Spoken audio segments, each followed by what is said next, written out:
Hello, good morning everyone. I am Vanchika Habi. I come from district Sirmaur. I study in Government Girls Senior Secondary School Solan in 12th class. Regarding my parents, my father is farmer and my mother is home manager. My hobbies are traveling and reading. My aim in life is to be an HS officer. What is your name? I am Garima Verma. Where do you come from? I come from district Sirmaur. Where do you study in? I study in 12th class in Government Senior Secondary School Solan. What are you doing here? I am pushing my communication skills from School of Languages Solan. What are your parents? My father is no more and my mother is a homemaker. What are your hobbies? My hobbies are reading books and writing. What is your aim in life? My aim in life is to be a teacher. Good morning everyone, my name is Shivansh and as you know today is our personality development session in Satyan School of Languages. So I have some questions from Satyan sir. Sir, like how can we develop our personality mentally? I think when we talk about personality is the combination of mental and physical qualities, or you can say external and internal qualities. It is not simply mental qualities. It is not that you should be mentally sound or very perfect. You should also be physically perfect. Like when you start learning at School of Languages, particularly personality development, we teach two things. First is that your personality externally should be athletic. Yes sir. Athletic means physically strong and active. Like you are athletic, strong. I am not that strong, but I think we will run one day. We'll see that who defeats whom, right? Yes. Maybe I might run faster than you because I am lean. You need to carry big. Oh, I'm just joking. Personality is all about your being athletic externally and authentic internally. It means जो आपका व्यक्तित्व है वो बाहर से athletic होना चाहिए. Athletic का मतलब होता है हृष्ट पुष्ट होना चाहिए और भीतर से क्या होना चाहिए, सत्यनिष्ठ होना चाहिए, ऑथेंटिक होना चाहिए, ट्रूथफुल होना चाहिए. यानी बाहर से जानदार होना चाहिए और भीतर से ईमानदार होना चाहिए. ऐसा हमारा व्यक्तित्व होना चाहिए. और जिस इंसान का ऐसा व्यक्तित्व होता है, मुझे लगता है कि वो फिर दुनिया में सबसे अच्छा व्यक्तित्व है. मेरे विचार से दुनिया में सबसे अच्छे व्यक्तित्व के मायने ये है कि आदमी बाहर से हृष्ट-पुष्ट होना चाहिए और भीतर से सत्यनिष्ठ होना चाहिए, कर्मनिष्ठ होना चाहिए. As we know, communication plays an important role in making our personality. There are the two types of communications. So like which one plays an important role? When you look outwards, then you become dreamy. You start to dream about things. When you look inwards, you start to awake. So I think according to me हमें बाहर की ओर भी देखना चाहिए और भीतर की ओर भी देखना चाहिए. वैसी कम्युनिकेशन स्किल भी होती है. एक होती है इंटरपर्सनल कम्युनिकेशन, दूसरी होती है intrapersonal. Mainly speaking intrapersonal communication का मतलब होता है जो हमारे भीतर कम्युनिकेशन हो रही है, जैसे चिंतन है, मनन है, सोच है, विचार है, बहुत सारी चीज़ें हमारे भीतर हलचल हो रही होती है. वो इंट्रा मतलब कि जो मनुष्य के भीतर हो रही है, जिसको हम स्पिरिचुअलिज्म से रिलेट करते हैं, वैल्यूज से रिलेट करते हैं, स्किल से रिलेट करते हैं, यानी इंटरनल वैल्यूज से रिलेट करते हैं, यानी जिसको हम बोलते हैं कि हम भीतर से क्या होनी चाहिए, वही बात की ऑथेंटिक होनी चाहिए. और एक कम्युनिकेशन होती है जो बाहर, जिसमें हम सचमुच बाहर की दुनिया से इंटरेक्ट करते हैं. तो मुझे लगता है कि both types of communications play important roles in building our personality. क्योंकि हमें बाहर से भी कम्युनिकेशन करनी कि नहीं करनी है, क्योंकि जितनी भी दुनिया है ये ट्रांजैक्शन से ही तो चलती है. ट्रांजैक्शनल पर्पस के लिए कम्युनिकेशन चाहिए होती है. ट्रांजैक्शन मतलब व्यापार करना, कि वहाँ कुछ खरीदना है, एग्ज़ाम देने हैं, आपने इंटरव्यू क्रैक करना है, एग्ज़ाम में लिखना है.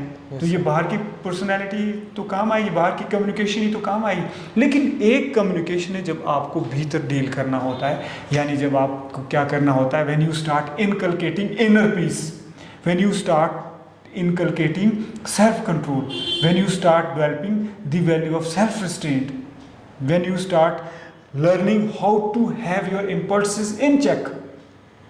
मान लीजिए कोई भी अच्छे से अच्छा व्यक्तित्व हो, चाहे वो बुद्ध हो, कृष्ण हो, क्राइस्ट हो, नानक हो, कबीर हो, जो बेस्ट पर्सनैलिटी दुनिया की ली जाए, तो उनकी कम्युनिकेशन, इंटरनल कम्युनिकेशन स्ट्रॉन्ग थी या एक्सटर्नल थी? बोथ थी। आप देखो कृष्ण की ले लो, आप वो अर्जुन को किस तरह से वो मोटिवेट करते हैं। कबीर को ले लो आप, कबीर जो है जितना वो ध्यान भीतर को करते थे उतने बाहर का भी देख लो। आज कबीर की वाणी हर जगह बोली जाती है, हर जगह सुनी जाती है। तो ज़्यादातर जो है, चाहे आप क्राइस्ट को ले लो आप, तो वो कहीं ना कहीं वो उनकी जो कम्युनिकेशन स्किल थी वो इंटरनली भी स्ट्रॉन्ग थी और पर्सनली और वो एक्सटर्नली भी स्ट्रॉन्ग थी। So I think both of the communications are needed.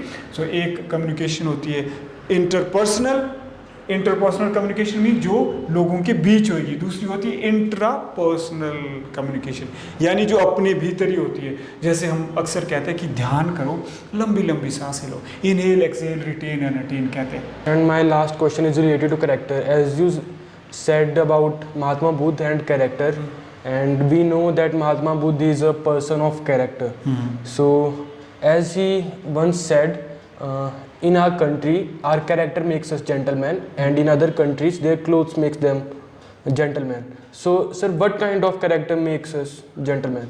I think if I am not mistaken, जहाँ तक मैंने पढ़ा है वो विवेकानंद थे, महात्मा बुद्ध नहीं। Mahatma Buddha, sir. I read about Mahatma Buddha, like when his father's friends started abusing him, he started questioning about his self-respect. छोड़ो रहने, जिसने भी किसी, हमने क्या लेना है। बुद्ध ने कहा या विवेकानंद ने कहा, एक ही बात है। विवेक भी वही चीज़ है, बुद्ध भी यही चीज़ है। हमें इन चीज़ों में नहीं पढ़ना चाहिए। और आज दिक्कत भी हमारी यही है कि हम क्या करते हैं, हम बस यही कह रहे हैं कि फलाने ने कहा, उसने कहा। हमें ध्यान देना है कि क्या कहा है, राइट? चलो उस पर आ जाते हैं कि हमें क्या कहा है। मेरे विचार से हमें हर चीज़ चाहिए, हमें एक्सटर्नल भी चाहिए, हमें इंटरनल भी चाहिए। अब आप एक वोकेबलरी वर्ड ज़रूर लिखिएगा। वोकेबलरी वर्ड है पर्सोना। क्या? पर्सोना। जैसे people are very good at putting on different public persona. इसका मतलब है कि उनकी जो पब्लिक इमेज होती है वो अलग होती है, वो रियलिटी में कुछ और होता है। यानी you can impress the world with your public persona, you can impress them by learning how to express. लेकिन इतिहास में आप फिर बहुत महान नहीं बन पाओगे, कि नहीं है? मान लीजिए आज आप जनता को बहुत इम्प्रेस कर रहे हैं, आप अपने शब्दों से, और आपकी पब्लिक पर्सोना होता है पार्ट ऑफ पर्सनैलिटी जो हम लोगों को दिखाते हैं। आप समझ रहे हैं? जो कि लोगों में आजकल बहुत ज़्यादा छवि अच्छी होती है लोगों की, लेकिन ये क्या वो वास्तव में अच्छी हुई छवि? तो मुझे लगता है कि जो हमारा पब्लिक पर्सोना होता है वो रियल पर्सनैलिटी होनी चाहिए, कि नहीं होनी चाहिए? जिसका पब्लिक पर्सोना वही होता है जो उसकी रियल पर्सनैलिटी होती है, मुझे लगता है वही सबसे अच्छा व्यक्तित्व होता है। फिर चाहे वो कपड़े कुर्ता पजामा पहने, मेरी तरह कोट पैंट पहने, लेकिन इसका फ़र्क ज़रूर पड़ता है। आप पूछेंगे कि कुर्ते पजामे वालों को मैं क्यों ज़्यादा तवज्जो दूँ बजाय इसके कि महंगे महंगे कपड़े वालों को? क्योंकि मुझे लगता है कि कुर्ते पजामे वाला ज़्यादा सिंपल है, ज़्यादा सिंपल है महंगे महंगे कपड़े वाले से। पूछेंगे क्यों? वो इसलिए कि क्यों कुर्ते पजामे बनाने के लिए कम नेचुरल रिसोर्सेज लगते हैं, कि नहीं लगते हैं? Yes, sir. नेचुरल रिसोर्सेज की तो मारा मारी आज। नेचर के नज़दीक है वो कुर्ते पजामे वाला। उसके कुर्ता पजामा बनाने के लिए पानी भी कम लग रहा होगा और ह्यूमन रिसोर्स भी कम लग रहे होगी, सारी चीज़ें कम लग रही होगी। लेकिन जब आप महंगे महंगे कपड़े बनाएंगे, उसमें नेचुरल रिसोर्सेज, चाहे वो पानी हो, चाहे धागे हो, या कोई और फॉर्म हो, या चमड़ा हो, वो ज़्यादा लगेगा तो कॉम्प्लेक्स हो गया। कहाँ वो नेचुरल, कहाँ वो सिंपल रहा? जो व्यक्तित्व की परिभाषा होती है वो साधारण, सरलता और सिंप्लिसिटी होती है, सादगी होती है। सादगी, अच्छे व्यक्तित्व का मापदंड, मानदंड सादगी होना चाहिए मेरे विचार से। और सादगी मतलब कपड़ों में भी हो, कर्मों में भी हो, विचारों में भी हो, व्यवहार में भी हो।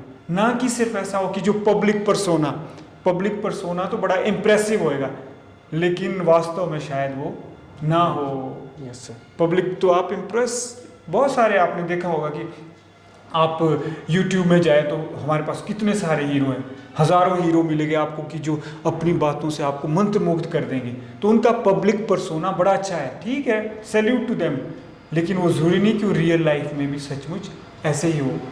तो ध्यान रखना है कि हमें we should not put on public persona, we should be हमारा दो चेहरे नहीं होने चाहिए, एक दिखाने के लिए, एक घर में बताने के लिए, एक बताने के लिए, एक घर में कुछ और है। तो जब ये गैप हमारा ख़त्म होने लगता है, यानी जो पब्लिक पर्सोना हमारा वही होता है जो हमारी रियल पर्सनैलिटी होती है, तो मुझे लगता है उसमें हमारा व्यक्तित्व तो बहुत अच्छा होने लगता है। Yes, sir. So that's all. That's all for today, thank you very much. और मैं सबसे ये कहना चाहूँगा, जितने भी आप एडमिशन यहाँ लेते हैं, हम सबसे पहले बच्चों को ओरिएंटेशन क्लासेस में डालते हैं। जैसा अभी इन्होंने भी पूछा कि ओरिएंटेशन का मतलब ये होता है कि हम यहाँ क्या सिखाने जा रहे हैं और हम क्या चाहते हैं और हम बच्चों को क्या क्या कुछ सिखाते हैं, उन चीज़ों की हम प्रैक्टिस करते हैं। Okay, so that's all for today. Thank you for being with us. And if you have some questions from Satyan sir, so please write down in the comment section. Satyan sir will try to answer them all. And thank you. Jai Hind, Jai Bharat, Jai Vish.